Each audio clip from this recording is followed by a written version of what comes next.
Bring in live now Dr. Malcolm Davis from the Australian Strategic Policy Institute. Good to see you, Malcolm. Thanks for your time. How much do you think we should be reading into China's intentions from these reports? Look, I think that even if the spokesperson for the Ministry of Foreign Affairs had no information, I think everyone else has quite a bit of information. What we're seeing is China testing a range of new missile systems that can strike warships at sea. And so what the Chinese are trying to do is hold at risk US Navy aircraft carriers, allied naval vessels, including Australian naval vessels, with what's known as anti-ship ballistic missiles. And these test mock-ups in the desert are really designed to test those new types of missiles. Should we be surprised to think that China has somehow been able to get its hands on the intelligence to be able to essentially copy what the US is doing? Well, in fact, the anti-ship ballistic missiles that we're talking about are new. The US does not have these capabilities.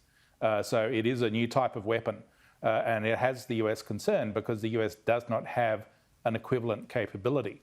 So the Chinese have developed this all by themselves, and they have already operationally deployed two types of these missiles, the DF-21D and the DF-26, with the latter able to strike ships as far out as Guam from China.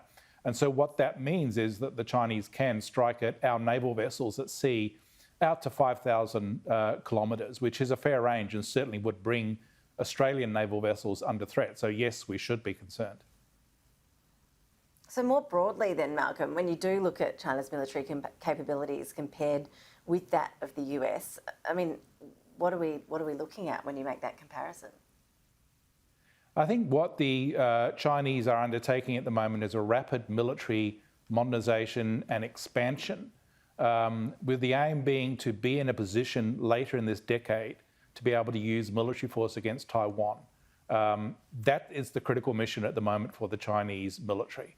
Prepare for that conflict that could potentially occur in the second half of this decade.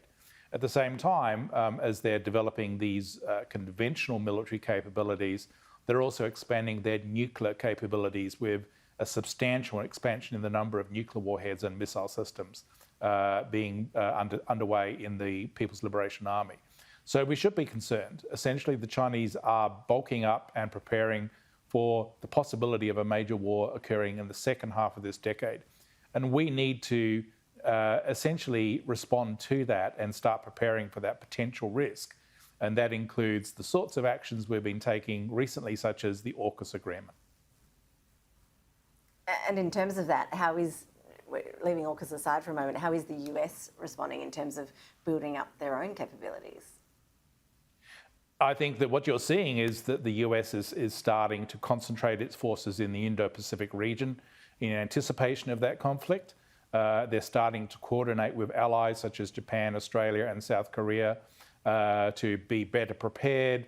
The recent OSMIN dialogue in Washington, D.C. opened up the prospect for changes in US force posture that could enable additional US forces to operate from Australian soil. So these are all very positive steps in terms of trying to deter the Chinese from launching any sort of military campaign to take Taiwan. But if that deterrence fails, then be prepared to fight and defend against a Chinese move in the Indo-Pacific that could occur in the second half of this decade. And I think Australia is going down a similar track in terms of its defence policy following on from the 2020 Defence Strategic Update and then more recently AUKUS. Let's hope we can all avoid that outcome. Dr. Malcolm Davis, appreciate your analysis as always. Thank you. Thank you very much.